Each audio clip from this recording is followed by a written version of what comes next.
I am an alumnus of IIT. I graduated from here from the Graduate College in '95, and I am now, for the last 4 years, have been the Director of Campus Energy and Sustainability. And being here every day and seeing such innovative, free-thinking, entrepreneurial people has really been very inspiring to me. Yet, within even this very innovative cauldron, I think we're moving too slowly, and I think we're nibbling a little too much around the edges. If we're going to avert the crisis that we are right now in, and I don't use that word lightly, and I don't use it to be an alarmist, it's just a reality. If we're going to do that, we need to take drastic action. We need to take it soon. But we don't have to do that in the way that a lot of alarmists have suggested.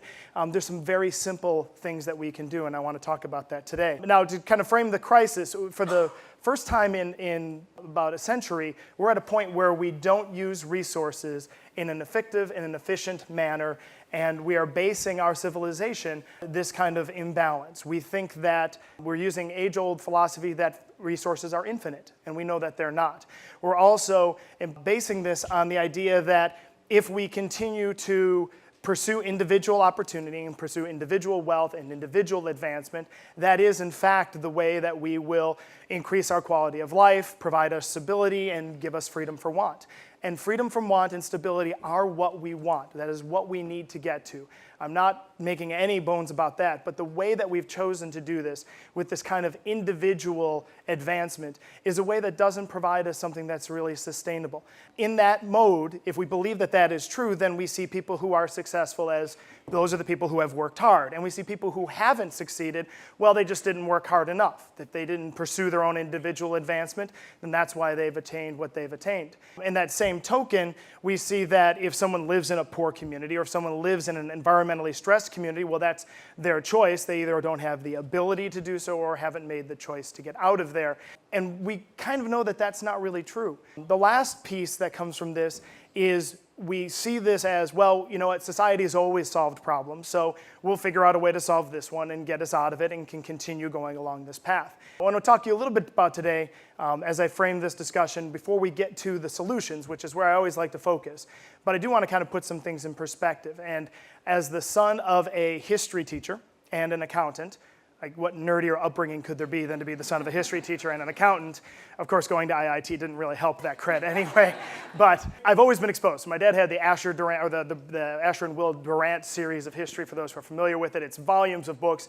And by the age of 12, he was having me read them, which really, again, didn't put me on a real socially acceptable life. But there was a couple of stories in there that I was really struck with. And the two that come to mind are two that were civilizations or microcosms of civilization ceased to exist, completely ceased to exist. We have almost no record, or very little record, of what happened and what caused that destruction, or not so much cause, but know about that destruction. And they're two that we're all familiar with. They're the city of Pompeii and the colony of Roanoke. So as a 12-year-old, the simple questions are like, why didn't they just move? Like, they're next to this volcano. Why don't you just get away? Or the people of Roanoke, you hear the story and you go like, they're there one year, they're not there the next. Is it like the story of a slasher movie? Is that where they got the idea for Predator and maybe some alien came down and got rid of them and all that kind of stuff? As you age and mature and get a little more humble and a little more wise, hopefully, you begin to see that, looking back at it through history's lens, well, of course, the people of Pompeii, they could have moved, but they didn't see. They didn't have the experience that we had to see that that was going to be a problem until it happened and it was too late. And if you look at a colony like Roanoke, people who are moving off to this new world, to this new opportunity, if you look at it the lens of having a grocery store on every corner, well, then you may not understand how a society could actually live itself into non-existence if it really wasn't prepared for that. As I take the son of a history teacher's point of view, I know, and I was forced into my mind, that if you just memorize facts, they become great for winning bar bets, but you don't really learn. And learning from history is where the importance comes.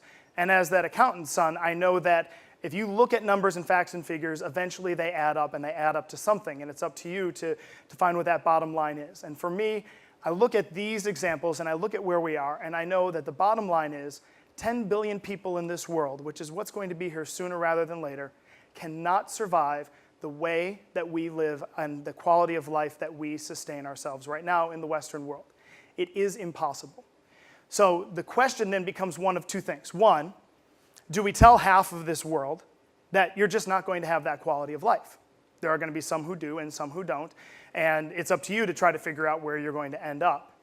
Or do we all try to find a way to live within that resource pool that we have available to us and try to balance it out so that all 10 billion of us can get to that point if we make the choices to do so? And are we going to make choices that detrimentally affect the other person? Now, I personally am trying as much as I possibly can to take that latter choice.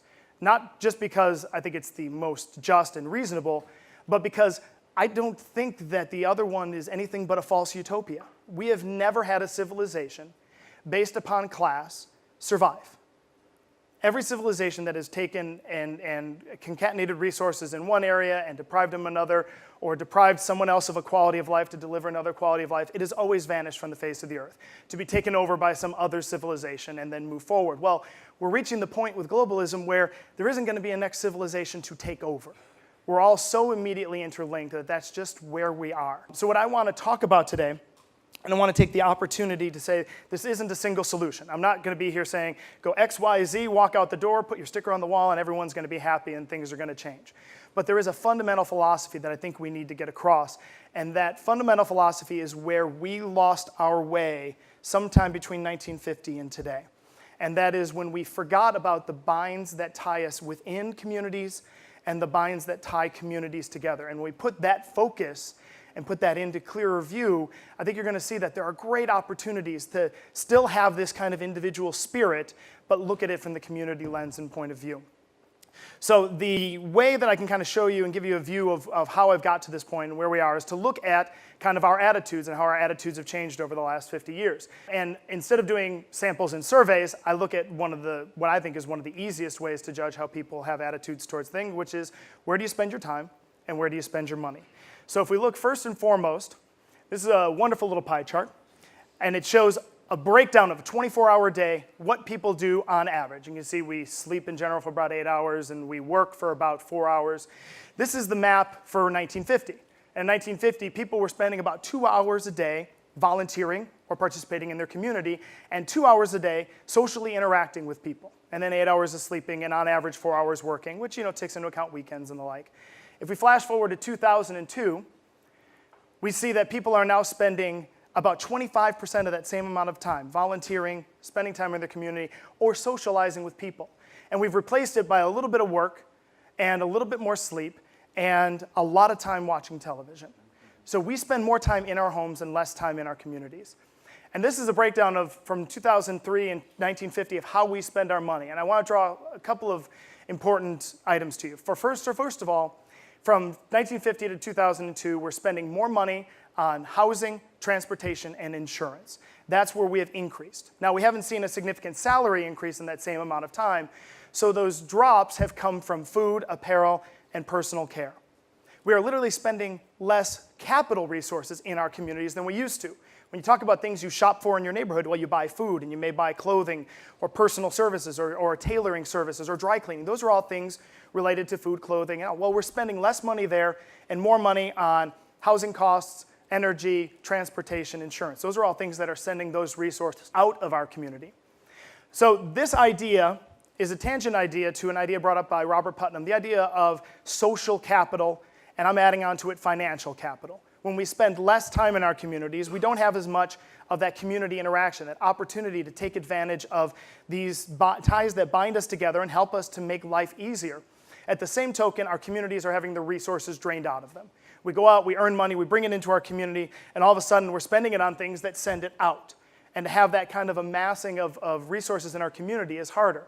Now, my community is the 19th ward of the city of Chicago, southwest side, far south side. It's a middle-class community. We're not struggling, but our community is completely based on things coming in and out of it. We bring in natural gas, electricity, water, food. We send out waste heat, wastewater, carbon dioxide emissions, sometimes not even to our community, but to some community far away where a coal plant is burning. We are on this teetering, seemingly stable, but completely unstable edge. If any one of these resources drops off or becomes cost prohibitive, it all of a sudden sends our community out of balance. And again, we're solidly middle class. We can absorb that a little better. You get a low-income community that doesn't have any inherent ability to bring in the financial resources to make up for this, and that becomes a very difficult way for them to try to go through and survive. So what I'm suggesting is that we take this imperative, that we look at ourselves and stop just looking at the individual, but look at the individual as part of a whole. And if we start taking more communal response to issues, if we start taking a little bit more care of our resources as a community, we're going to find a lot of great opportunities. So I want to bring up 3 very kind of specific ideas, ways that you can reduce this kind of community resource need, maybe even get to the point where you get the zero energy community or the zero need community where it can all be, or at least mostly be self-brought in. And I'll leave to Putnam and the social scientists, kind of the social organizations. I'm going to talk specifically about a couple of technical ideas. And the first is community energy. Right now, energy within our communities is almost all brought in. Well, what if we changed that and made it so that we used energy storage and resources within our community? We're getting to the point where technologies like solar are getting close, or getting there. But in our area, geothermal is already there. Using that as energy storage to store waste heat in the summer and take that waste heat back out in the winter. Combine that with energy efficiency. We are so wholly inefficient. As an example, this university is about 50% inefficient. It means half of the energy we use goes to nothing associated with education, directly associated with education or research.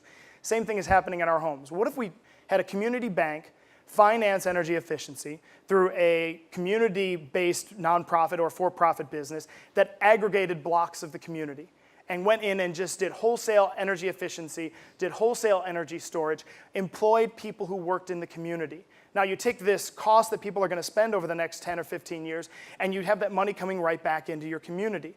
It's spurring on new businesses. It's growing existing businesses.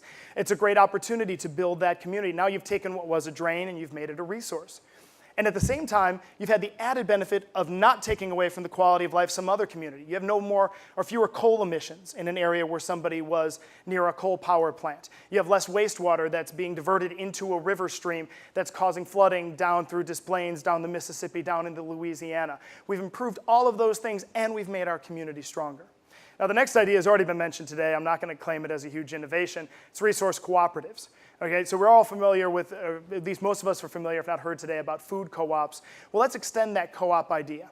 Let's promote local businesses that are tied together with other local businesses in other areas, and they use this kind of co-op experience to increase their buying power to compete with corporate enterprises that have logistics and size and economy of scale. What if we could build those logistics and economy of scale in such a way that we have this kind of overlay sitting on top of small businesses? Those small businesses are people in the community. They know their neighbors. They have the opportunity to not only give you more security in terms of who you're buying from because you know that person, but those businesses are going to be more involved. And again, creates a stronger atmosphere, creates a stronger opportunity for growth. The last is imbalanced transportation. And I admit, my neighborhood is this is where we're probably the worst. We're a very good community neighborhood. We really give a damn about the people that we live with. But one of the problems is we have, on average, 2 SUVs or minivans sitting in every driveway because we drive everywhere. Kids to soccer games, kids here. We have enough car capacity to drive the neighborhood 3 times our size everywhere on a given day. Everyone has enough vehicle space to do that. Well, what if we used concepts like third space? What if we used concepts like shared vehicle access, shared capacity?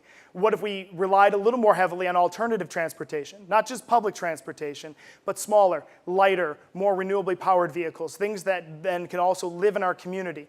What if we dropped that from 1 SUV or minivan or 2 per family to maybe 1 and used a little bit more of that shared space? It provides greater opportunities for us to rely on each other. I remember my basketball coach used to shove our team into the back of his station wagon and drive us to the games. Our parents didn't individually drive us all in their SUVs.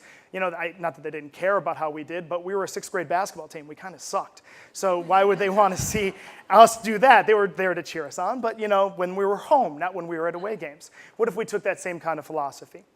So in closing, I want to kind of leave you with, among all of these opportunities that I'm mentioning today, is this thread that we think first and foremost about how we can do things within our communal space, how we can be better stewards of those resources, how we can take the opportunity to think not just about how things impact me or we or the group us in the community, but also how our lives impact the other communities around us. If we can just plant that seed, it will carry its way through everything that we do. We cannot support the 10 billion people that are going to be here in the way that we live now.